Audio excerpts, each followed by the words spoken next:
What's up, lasagnas? It's DylanLasagna here. Welcome to my SmackDown Live reactions for the August 23rd, 2016 episode. And with that being said, let's smack down these reactions. SmackDown kicks off with all the women and all the tag teams in the SmackDown roster. And why are they there? Well, they're there because Shane McMahon and Daniel Bryan present to them the new SmackDown Live Tag Team Championships and Women's Championships for their show. They're a little bit identical to the Women's Championships and Tag Team Championships that we've seen on Raw, but they're actually kind of nice. It's starting to grow on me, especially the Tag Team Championships. They have the silver plates and the blue strap on the belts. Actually, I like it. The Women's Championship, I really like the blue center plate. It's really nice too. As I said with the Universal Championship, which it's kind of a little growing on me too. It should have been a little more creative, but I don't really mind it that much anymore. Anyway, so they introduced those new titles. They're gonna have a 6-pack challenge with all the women in it, to determine the first SmackDown Women's Championship at Backlash. And also at Backlash, they're gonna have the finals for a tag team tournament to determine the first SmackDown tag team champions. And here comes Heath Slater to ruin the moment, and he wants to become a champion. But Daniel Bryan's like, well, Heath Slater, you're not a woman. And Shane McMahon also says that Heath Slater doesn't have a tag team partner. So Heath Slater promises that he'll find a tag team partner at the end of the night. And guess who turns that to be? Rhino. So I really doubt that this tag team's going to coexist. And if it does, I'll be really surprised. And so they're officially a tag team, and I really doubt they're going to stay together. And they're going to be competing against whoever team they'll be facing next week in the semifinals, which I'll get to in a little bit in these reactions. And then Heath Slater goes to find a partner, which, as I said, ends up being Rhino.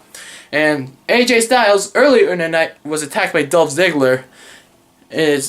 Comes out to cut a promo on how he's being disrespected even though he beat John Cena at SummerSlam.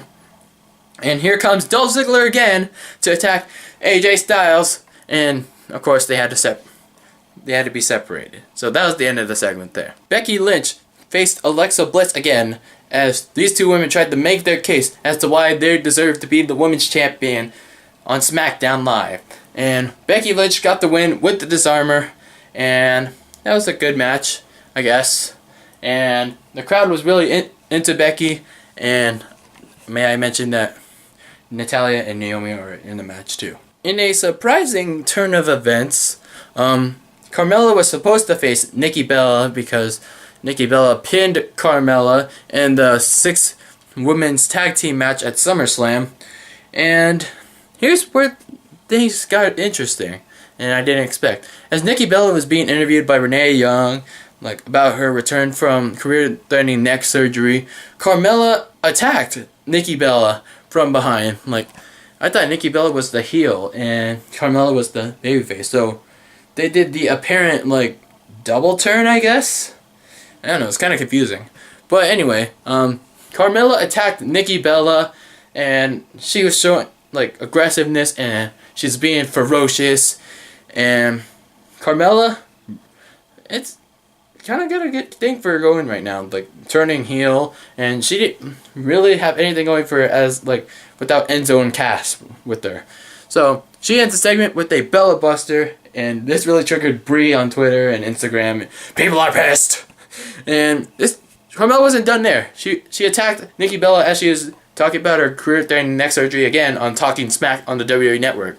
Carmella continued to attack Nikki Bella again as she was being interviewed, and yeah, I'm really interested to see the heel Carmella, and this feud could possibly be something. The Usos took on the Ascension in the first quarterfinals matchup in the SmackDown Tag Team Championship Tournament. And the Usos got the win here, And this was a pretty good match, like to kick off the tournament. But I just feel bad for the Ascension, really, because they had a good gimmick like down in NXT, but the main roster crowd couldn't buy it, and the creative team really doesn't give a shit. I just feel bad for them, but just get what you get. So the Usos advanced to the semifinals of the tournament, and I kind of can't wait to see what happens. American Alpha took on Breezango in the second quarterfinals matchup in the tag team title tournament, and this was a entertaining match. I loved this match. Like, this was probably the second best match of the night, because this match was fast paced from the get go. There's so much action going on. Like, Jason Jordan was suplexing Breezango all over the place. He's kind of like taking them to Suplex City like a couple of times, and yeah, American Alpha was showcasing their stuff. And credit to Breezango, because they're a legitimate force too. Like, even though some people think they're glorified jobbers, no, they're actually they seem to be a real tag team, and they put on one of the best matches as a tag team to date. And even though they lost, I see these two teams facing each other again in the near future, and hopefully they top this match or have a better match as this. And American Alpha gets the victory and advances to the semifinals, and this is just one hell of a match. Randy Orton addressed the crowd after his TKO defeat to Brock Lesnar, and Bray Wyatt interrupted the proceedings, and this basically set up the feud for Randy Orton versus Bray Wyatt in the near future. I don't think it'll happen right away at Backlash, because Randy Orton is still recovering from all that bleeding. It's 10 stitches to the head. That's shit, man. And that was a big ass cut. And Lesnar had to bust him open the hard way and not blade him. Damn. So I don't expect this feud to kickstart right away, but I mean, have Bray Wyatt attack Randy Orton, or they have a match right away. But they're just gonna probably have promo work and taunt each other and something like that.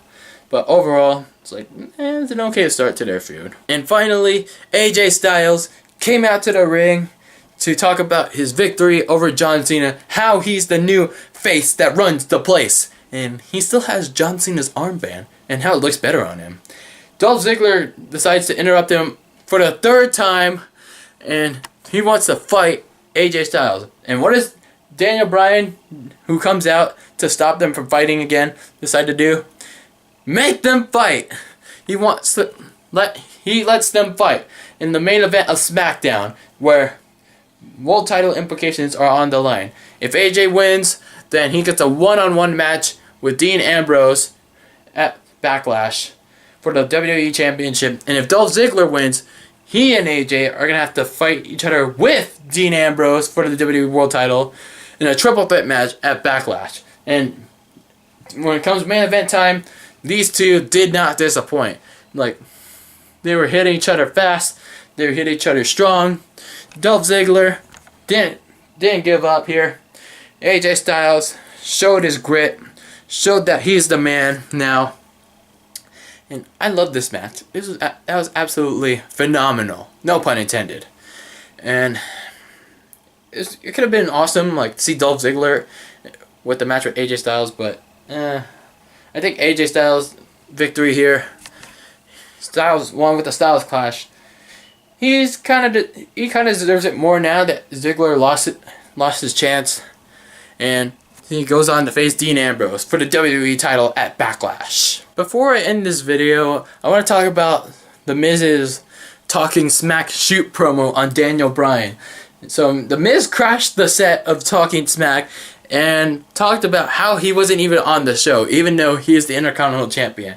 And Daniel Bryan talked about Miz's wrestling style, how he wrestles like a coward. And this just set off The Miz. He went on a full rant. He went on a tirade on Daniel Bryan, how The Miz works his ass off each and every night for the past 10 years.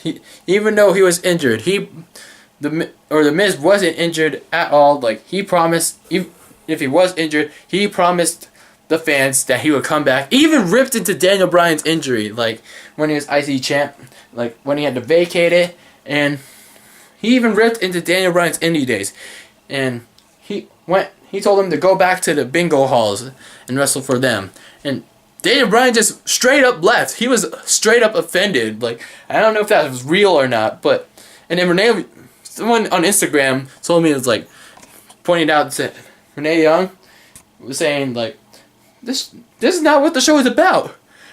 And yeah, I caught that, and that guy was right. Like, whoever posted or commented on my Instagram post, like, he was right. Like, isn't that what the show is about? Like, when Renee Young said that, this is not what the show is about. Isn't that what talking smack is all about? Like, talking smack about someone?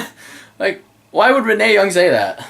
But anyway, The Miz's promo was like clearly one of the best that he ever done. It's like, we never get to see that on national TV, and we only get to see it on WWE Network. But overall, The Miz's promo was absolutely effective, and hopefully they get something like a good push out of it. And I am a fan of The Miz. Like, I don't hate him. It's like, it's just that I don't like how WWE books him sometimes. And he is a good worker. He works hard, and I really like this promo work here. And overall, I think he deserves something out of this promo. Anyway, lasagnas, that'll do it for my SmackDown reactions for the August 23rd, 2016 episode, which I enjoyed, and I didn't turn off the TV. I didn't change the channel one bit, because the SmackDown team really knows how to use their time well, because of the 2 hour time frame. Unlike with Raw, where they have that extra hour, the 3 hour show where they have to use the extra 1 hour for filler, and the ratings drop, and we all know we don't care about whatever filler they have. And I'm excited to see what's next for SmackDown, like with the Backlash card, how it's gonna build up, what's next for Dean Ambrose, AJ Styles, Carmella, Becky Lynch, the women's division, the tag team championship finals, and all that stuff. I'm excited to see what's in store for SmackDown in the coming weeks. So, don't forget to drop a like on this video if you enjoyed my SmackDown reactions this week. Leave a comment down below for your SmackDown reactions. And don't forget to subscribe for more videos. Like, comment, share, subscribe. Follow me on all my social media links. They're in the description below. And always be delicious.